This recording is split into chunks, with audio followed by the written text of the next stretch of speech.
Good afternoon. Good afternoon, everybody. Welcome to the Jones Law Firm's webinar on common law marriages. My name is David Collins. I am senior attorney here at the Jones Law Firm. And today we're going to talk to you about common law marriages. If you have questions, feel free to contact our office for a consultation. You can also type questions into the chat, and if we have time, we will address your questions in real time. Again, you can call us at 303-799-8155. I am joined today by three distinguished attorneys at the firm, and I asked them to introduce themselves. The first is Jessica Crawford. Hi, everyone. Thank you so much for watching today. My name is Jessica Crawford, and throughout my time here at Jones Law Firm, I've helped a lot of people with something that we're really going to discuss a lot today, along with common law marriage, which is prenuptial agreements and how you can protect yourself throughout your marriage. So really looking forward to getting into it. And next, Haley Hollins. Thanks, David. My name is Haley Hollins. I've been an attorney practicing family law since 2016. I'm really excited to be here to talk about the nuances in common law marriage, as a lot of younger and different families are setting up their family structures in ways that make sense to them. And there's a lot of really interesting nuances to this. And so I think we're going to have a good conversation today. Thank you. And lastly, Nikki Van Getz. Good afternoon, everyone. My name is Nikki Van Getz. I'm one of the senior attorneys here at Jones Law Firm. I've been practicing family law since 2017, and we have a lot of questions that have been submitted in advance that I'm very excited to go over with everyone here, because there's a lot of nuances here in common law marriage. So yeah, let's get going. Thanks, Nikki. And I should have said about myself, I've been an attorney for the past 20 years. And like my colleagues on the call today, we handle all manner of family law cases: divorces, allocation of parental responsibilities, guardianship. We sometimes defend people in dependency and neglect cases. We do step-parent adoption, child support, maintenance, and all issues related to family law in Colorado. Now, the big question is, and I'll hand this one to you, Nikki, what is common law marriage, and how can a couple establish one in Colorado if they want to affirmatively establish that they're common law married? So in Colorado, it's very unique that we do allow common law marriage. Not every state does. But essentially what needs to happen is that both parties in a relationship need to have a mutual agreement that they intend to be husband and wife. And what that means is that you do not need to go to the courthouse and sign any documentation. You just need to have a mutual agreement that as of whatever date, we are husband and wife, or we are spouses. And so you need to kind of present that to the rest of the world. And so everyone else has the understanding that you are spouses, and carry yourself out to the community to that effect. So that means things like, if you have one another on health insurance, for example, that can be indicative. Filing taxes together, buying property together. None of these things in and of themselves is a requirement, but things that look like a traditional marriage generally indicate that there is a common law marriage, but there is that underlying requirement of the intent that both parties have to be married to one another. Thanks, Nikki. And I'll just add to that Colorado has really created the idea of common law marriage through case law. While statutes in Colorado recognize the existence of a common law marriage, it's really been the Colorado Supreme Court, through cases that were litigated all the way up to the Colorado Supreme Court, that have identified what parties need to prove to a court to establish a common law marriage. And Nikki's correct. It's an accumulation of acts by the parties. No single act will prove that people are common law married, except a written agreement that the parties have signed declaring themselves common law married. That can be enough. If you don't have that kind of document at the outset of the relationship, then the court will look at those pieces of evidence, like Nikki said, filing taxes together as married, telling each other's employers that the person they're adding to their insurance is their spouse, wearing wedding rings, celebrating anniversaries, exchanging anniversary cards, and generally holding yourself out to your employer, your family, your friends, and the community as married. Haley, a question for you. Is there a difference between common law marriage and traditional marriage? Not really. Insofar as that with your traditional marriage, that you have signed a marriage license, you may have had a ceremony, you may have exchanged rings. We've seen a lot of different of what marriage can look like. And the common law marriage is really going to be no different. And we've talked about if you are common law married, you've had an agreement to be married, you've held yourself out to the community as married, and you've done all of the things that married people do. And so it would be no surprise to anyone within the relationship or outside the relationship that you're a married couple, because for all intents and purposes, in a common law marriage, you are just married. And insofar as figuring out if you are or are not, kind of like the details that we've already gone over with all the different options for what could make you common law married, like your health insurance or your tax returns, no one of those issues will be dispositive in figuring out if you are common law married or not. But generally, my first start is, was there an agreement to be married? And that's the same across whether you're traditionally married or common law married. That the both ones requires that you and your spouse agree to be married. Thank you, Haley. Jessica, question for you. Is property division different in a common law marriage versus a traditional marriage? Yeah, that's a great question. So property division is going to be no different. And that's where you see a lot of people fighting about whether they're common law married or not, because it depends on whether you actually want to divide your property on what side you're going to take. So essentially, if you're common law married, you can expect to divide property in the same way that you would if you were regularly married, which is a general presumption of 50-50 that you can argue against in some circumstances. But generally, as long as you accumulated that property sometime during your common law marriage, you can expect to essentially divide it in half upon your divorce. Thank you, Jessica. I'll answer the next question, which is, is the process the same for ending a common law marriage as a traditional marriage? And the answer is yes, with one exception. The exception is if one party argues that they are not common law married. Most of the cases we get with common law marriage involve one party denying the existence of a common law marriage. If that's the case, then the parties will ask the court to hold a preliminary hearing after the petition for dissolution has been filed for the court to take evidence and determine whether the parties are actually common law married. If the court finds the parties are common law married, then the dissolution proceeding will continue and it'll proceed as a regular divorce in Colorado. If the court denies that there's a common law marriage, then the parties are not married and there will be no dissolution. In that situation, the parties may still need legal help because even if they're not common law married, they may need to divide property that they have accumulated and invested in together in Colorado, even though a court has found they're not common law married. In those circumstances, parties file something called a partition action. And a partition action in Colorado is an action for parties to divide property where they are not married, they're just co-investors in something. Many of our common law cases where there's no common law found by the court, the parties bought real estate together and they need to divide it. And if they're not in agreement about how to divide it, either one of the parties can file a partition action in Colorado. Nikki, a question for you. Can a common law marriage in Colorado be dissolved without going to court? Unfortunately, it cannot. Because a common law marriage is treated in the exact same way as a traditional marriage, you do have to go through the legal process of making sure that that marriage is dissolved. And that does mean going through the court process. We have a pretty regular saying in our practice is that you can be common law married, but you cannot be common law divorced. And so there cannot just be a mutual agreement where we have now separated and gone our own ways. And so we are now divorced. We are no longer married. We don't need to involve the courts or any certificates in this. We've just agreed. Unfortunately, that's not the case.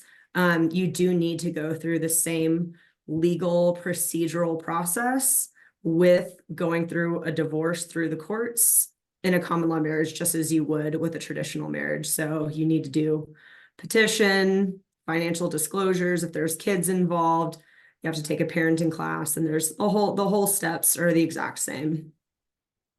Thanks, Nikki.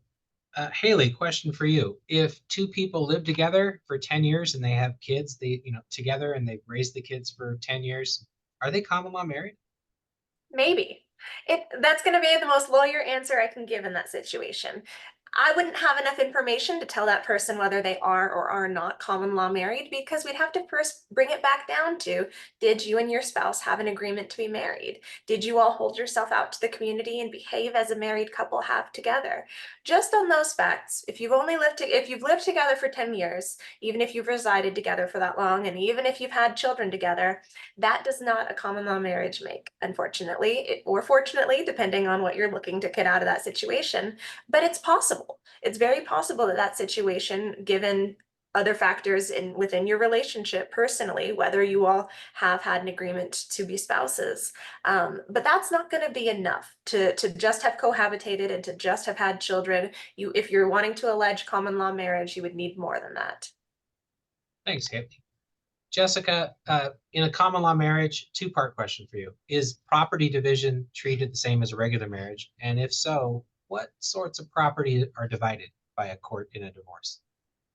Okay, yes. So in a common law marriage, if you do get divorced, property division is going to be treated the same way that it's treated in a regular marriage. And the types of property that'll be divided, it depends on what you accumulate throughout your common law marriage. So if you two decide on one particular day to start calling each other husband and wife, start wearing wedding rings, things like that, then the court may say that anything you accumulated after that day property-wise is going to be marital property and therefore subject to equitable division. So that means if you buy a house, if you buy cars, if you have a 401k that you keep putting money into, that keeps accruing interest, any of those things that you accrue property-wise after the date of your common law marriage, that can be subject to equitable division at the time of a divorce. And, again, the presumption there is that you'd essentially put everything in a pot monetarily and split it in half. No matter how that would be split, maybe somebody gets 2 cars and somebody gets a savings account. It just depends. But essentially, you can expect that what you accrued after the date of your common law marriage would be divided in half if you were to be divorced. Thanks, Jessica. And Nikki, as a follow-up to that, in a regular divorce case, each party can make a claim to separate property. Can you do that in a common law marriage? And if so, what is separate property?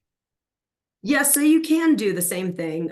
Again, because it's procedurally the same as if you were going through a traditional divorce, there is the right to preserve and make an argument for separate property.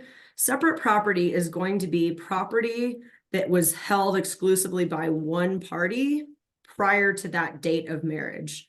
Now, with common law marriage, other than just the dispute as to whether or not parties intended to be married and resolving that issue, there's also the issue of what was the date of common law marriage? And that's a big crux of what we have to deal with, is because oftentimes finding exactly where that common law marriage date lies can determine whether or not something is considered separate property, which is prior to the date of marriage, or if something was acquired after that common law marriage, it's then considered marital property.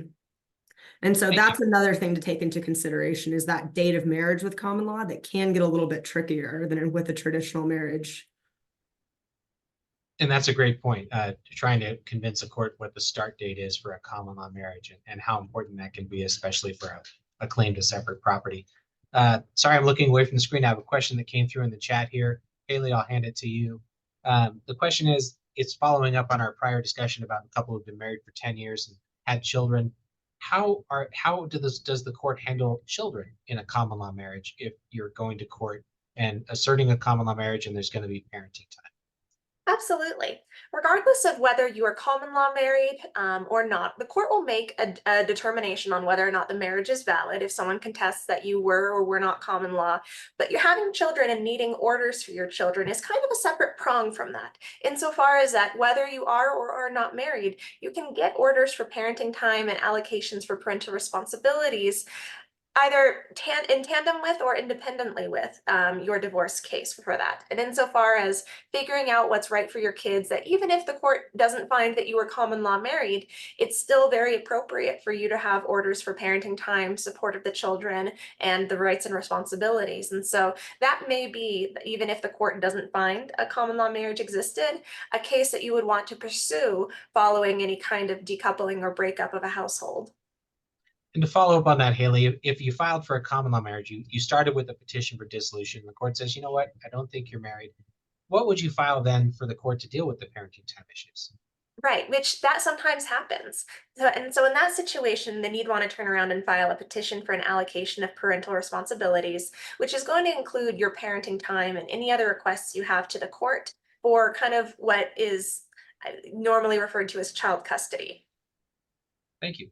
Jessica, I'll just remind the viewers at home, if you have more questions to send us in the chat, please do. We're happy to answer them in real time. Jessica, can you tell everybody what spousal support is and whether you can get spousal support from a common law marriage? Absolutely. So spousal support is something that is in the Colorado statutes. And essentially, Colorado statutes provide a guideline that state if you have been married for a certain amount of time, that starts at 3 years or more, then one spouse may have to pay the other spouse spousal support. There are a variety of factors that are weighed in order to calculate that, but essentially what they do is they compare one spouse's income to the other spouse's income, or one spouse's potential income to the other spouse's income, and they come out with a calculation of how much money one spouse has to pay another for a certain amount of years. And this is something that absolutely is on the table, whether you have a traditional marriage or a common law marriage. Thank you. And I'll just add to that that maintenance is really intended to prevent one party or the other from hitting a financial cliff when the parties are actually divorced. In many of our cases, there's one breadwinner in the household, and the other party has maybe been a homemaker, raised the kids. It doesn't necessarily have to be the mom. Sometimes dad's the homemaker. But only one party has income, and the day they get divorced, they may hit a financial cliff. And the court is intending to make sure people can sustain the quality of life and the standard of living they had for themselves and their children after the divorce. And that's why maintenance is made available. I have a question, Nikki, from this is a question that was submitted ahead of the webinar for you, Nikki. My husband, although we're not married, recently kicked me out. We were together 10 years. Bought a house together, but it's in his name.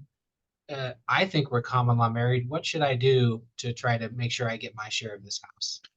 Yeah, so it's a great question. And again, it sounds like in this circumstance, there's not a traditional marriage where you can point to a precise date. And so we're looking at a common law marriage situation. And I would think in this circumstance, it would be in this person's best interest to go ahead and file a petition for dissolution of marriage, asserting that claim that there was a marriage, so that there is formalizing that initiation of the divorce process, because that would assert their claim that they are in fact married. That then places the burden on the other party, once they are served with those divorce papers, to either respond to the divorce papers, in which case they may inadvertently be accepting and acknowledging that there was a common law marriage and moving forward with the divorce process that way, or they could also raise their objection to it, in which case you may end up in that common law marriage disputed type of hearing. But it would be best, in order to preserve that, again, because marital property starts as of the date of marriage, moving forward until the divorce is finalized. Any property acquired during that period of time, regardless of title, is it's kind of up for division to some extent between those parties. And so you want to preserve that if you want to be able to preserve your right to a claim in that real estate. Thank you. A couple more questions came in through the chat. Haley, I'll toss this one to you. And this is actually a great question. It's a reverse question. Can the court ignore documentation that shows we're not married? Does the court have to consider my tax returns that I filed saying I'm single? the bank statement showing it's my account, the house showing it's titled in my name only. So the real question is, can I present evidence at a common law hearing to show there is no common law marriage? That is a great question. And the answer is absolutely, that you can and should present all evidence you have if you're trying to combat any claim of common law marriage, to show that if you first and foremost are willing and ready to testify that there was never an agreement to be married, having this kind of documentation to back up and give credibility to your statement is exactly what the court's going to need to make that determination. Since, as we've discussed before, there's no one overarching factor that will just be the linchpin that proves someone is or isn't married when you've got a case that's litigating whether there was or wasn't an existence of a marriage. But insofar as what you've got to show of evidence of things only in your names, that can be extremely paramount in proving your case. Now, to use an example from a case that I previously litigated, there were documents similar to those mentioned of a house in one person's name, tax and loan documents in one person's name, but that the husband in the case that I had written yearly letters to his company to give kind of an update on the State of the Union, and would always reference his wife in it. And the court in my case found that incredibly compelling, despite documentary financial evidence of the contrary. But that holding out element of having signed cards in that way was really compelling to the court in that one case. And so when it comes down to it, it's truly a totality of the circumstances for your individual case. And that's what makes it so difficult for any attorney to say yes or no, that is or isn't what the court or judge will find. But all that evidence is relevant to your case. Thank you, Haley. And I think the callers or the people on the webinar should know each attorney on this webinar today has handled both sides of common law marriage cases, where we've convinced the court they exist and where we've convinced courts that they don't exist. And it really does depend on the totality of the circumstances. Another example I could add to what Haley just commented on was Facebook or other social media apps. We have clients who come in with printouts from Facebook where the parties celebrate their anniversary every year and they throw an anniversary party and, you know, all these things. Well, guess what? That's pretty compelling evidence that you intended to tell the world that you're married. So that can be difficult to overcome for a party trying to argue against a common law marriage. But the overall question is, yes, at a hearing, you can present evidence to show the opposite of a common law marriage, that there is no indicating to the IRS and to banks and to health insurance and others that the parties are married. And that could help a party defeat a claim of common law marriage. Jessica, another question for the chat for you. If I'm common law married, can I just break up and take my stuff? Or do I need to file something with the court? I think the bigger question is, we may be common law married, but if no one's asserting it, do we have to tell anyone that we are? Or can we just break up?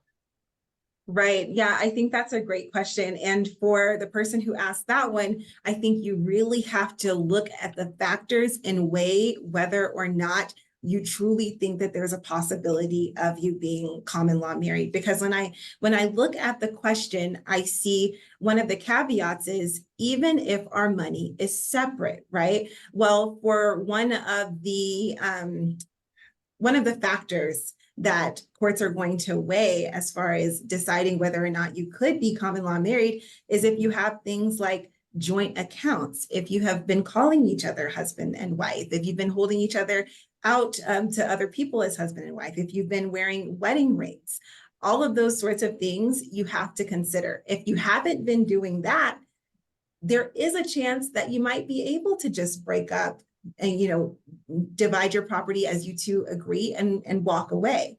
However, if you truly believe that you hit a lot of those different factors and that you could be common law married, it might be important to actually go through the divorce process to ensure that you are receiving the property that you are legally entitled to in that breakup. Thank you, Jessica. And I'll just add, I had a case once where my client was the wife in a common law marriage, and she had saved the handwritten anniversary cards, you know, the kind of cards you get at King Soopers or Walgreens, for 11 years. And every year she got a card dedicated to the lovely wife, signed by the husband. And the court found that to be significant. It wasn't the only piece of evidence, but 11 years of anniversary cards was really compelling to the court that the parties intended to be married. Nikki, question for you. and this is another reverse question. What should I do to make sure no one can say that I'm common law married to them? What steps should I take or not take, to keep myself from being called common law married? I love this question so much because it's somebody who's proactively thinking, how do I protect myself? And that's how we think of as attorneys as well, as what can I do to protect myself to avoid some sort of unforeseen circumstances in the future. Don't do anything that looks like a common law marriage or that looks like a traditional marriage. Don't have bank accounts together. Don't carry somebody else on your health insurance and list them as a spouse. Don't file taxes together as spouses. If you want to do a cohabitation agreement, saying that we are, if you are going to be living with somebody, you can do a cohabitation agreement. That does not mean that it's a prenuptial agreement. That's just, hey, we agree that we are living together. And if we are living together, in the event that we break our lease, this is what's going to happen. And in that, I would say definitely include in there that we're boyfriend and girlfriend. We are not married. Like, have documentation that very much shows that you are single. Don't wear wedding rings. Don't have a ceremony that looks like a wedding. Don't take somebody else's last name. If you don't have all of these things that look like a traditional marriage, then you're setting yourself up for success in the event that somebody does try to claim it. And also just make sure that you're having documentation to support that it is clear to everyone that maybe you are in a relationship, but this is my girlfriend or this is my boyfriend. Put that on social media so that there's proof that you are not indicating to the world that you are intended to be married to this person. So just cover your basis. You can advertise your relationship, just make it very clear that it is not a spousal relationship. Thanks, Nikki. And just to add on to that, I mentioned at the outset of today's webinar that in Colorado, most of how we define a common law marriage is not in statute, it's in case law, decisions issued by the Colorado Supreme Court. And I bring that up again because one of the two decisions was a couple where one party told the whole world they were married and wore a ring and did everything they could to display themselves as married. The other side never did, ever held themselves out as married, didn't wear a ring, didn't call the person their wife, and never did anything that would indicate they were common law married. The Supreme Court found that they were not married because it takes actions of both parties. So you can't be cornered into a common law marriage by the behavior of the other side. It has to be a joint activity. That's why jointly filed federal tax returns are really helpful because they're signed by both parties. Even that alone may not constitute a common law marriage, but it's an important piece of evidence. And in common law marriage, it's really a stacking of small pieces of evidence that'll lead to a common law marriage. I think we have time for one more question here. Well, maybe two, but can you be engaged and common law married at the same time? Jessica, I don't know who wants to try to answer that. Yeah, I'll try to answer that. I've actually seen some really interesting pieces in pop culture where this has come up to where a person has said, hey, I'm entitled to half of the property that was acquired during this relationship because we're so close. Just take a look. I have an engagement ring. And I have seen courts use that engagement ring to prove, well, if you're engaged, then that means you're planning to be married. And if you're planning to be married, it means you're not married. And it actually going against people who actually hope that they will get a ruling that they're common law married. So I saw Haley shaking her head. I know that for some people, this could go one way or the other, but that's what I've seen. And I just thought that was the most interesting thing. Yes, I've had the exact same situation, Jessica, insofar as that I've even had a judge opine to me in chambers before that if someone wanted to have a sure doubt to prevent someone from coming towards them with a common law marriage claim would be to propose to that person and then break off the engagement. I don't know. I haven't tried that out, except to say that generally a common law marriage or any marriage, it's the present agreement to be married, not the future agreement to be married. So whether or not that's going to be a formalized statutory marriage or your common law marriage, intending to be married doesn't get you there, is my understanding. Thank you. I And we think have they call them hush rings. Exactly. That's what I've been hearing.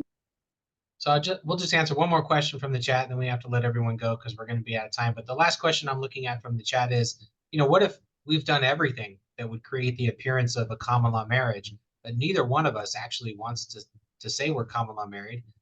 The answer to that is common law marriage really only exists if one party or the other files to end that marriage by asserting that it exists in court through a dissolution action. If the two of you have done everything that would constitute a common law marriage, but neither one of you ever files for dissolution of marriage, no one's ever going to try to say you were married. It's really something that's fortified by the filing of a dissolution action and a finding of a common law marriage or an agreement that there was a common law marriage in a dissolution action. But if everything occurred that would validate a common law marriage, but the parties never actually filed for dissolution, then there is no real impact of that common law marriage on the parties. And I'm sorry, everybody, we're out of time. Hopefully you'll join us again in the future. We do webinars on a regular basis on a variety of subjects.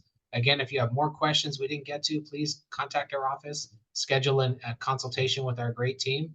We'd be happy to work with you, and we look forward to seeing you again in the future. Thank you very much.